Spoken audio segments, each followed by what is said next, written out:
10 বছর আগে আমার ছেলেটা তখন ছোট ছিল, তখন প্রচুর বন্যা হইতো। যখন আমাদের বন্যায় এই জমিগুলোর আবার নষ্ট হয়ে যায়, যে 3 মাস আমাদের খাবারের কষ্ট হয়। আমাদের যে গ্রামের বড় বড় মহাজন আছে, এই মহাজনের কাছ থেকে আমাদের চড়া সুদের টাকা নিতে হয়, নিয়ে বাচ্চাদেরকে খাওয়াইতে হয়।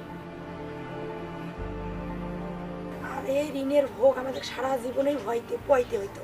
আমাদের তখন খুব কষ্ট ছিল।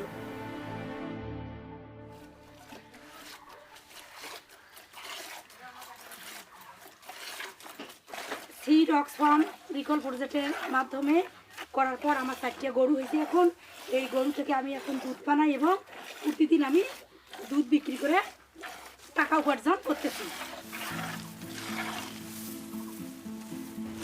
অক্সফার্ম আমাদের ট্রেনিং দেওয়া হয়েছে কীভাবে গরুর যত্ন নিতে হয়, কীভাবে পুষ্টিকর খাদ্য খাওয়াইতে হয়। দুধও প্রচুর হয়, দুধের মধ্যে ফ্যাটও থাকে।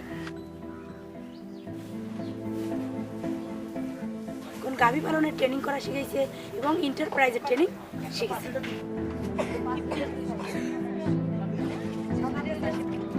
আমার উদ্যোগে এই কালেকশন সেন্টারটা তৈরি হয়েছে এবং এই দুধগুলো গ্রামের, এই চরের দুধগুলো সবগুলো একখানে করে আমরা রংপুর ডেয়ারি আরডিতে বিক্রি করি। কত লিটার দুধ নেবেন? 40 লিটার। তো কম দিচ্ছেন কেন? এখন নেন একটু বেশি করে। হ্যাঁ আচ্ছা ঠিক আছে। সবাই মিলে যখন একখানে বিক্রি করি, এখন আমাদের আগের থেকেই অনেক টাকা ইনকাম হয়। আমি নিজে এখন ক্ষমতায়ন হয়েছি, এই ক্ষমতায়ন হয়ে আমি সমাজে উন্নয়ন করতে চাই। আমি ভালো স্কুলে এখন দিতে পারছি, টিউশনি পড়াইতে পারছি। চাই ছেলেটা যেন লেখাপড়া শিখে ইঞ্জিনিয়ার হয়ে আমাদের গ্রামের উন্নয়ন করে, দেশের জন্য কিছু করে।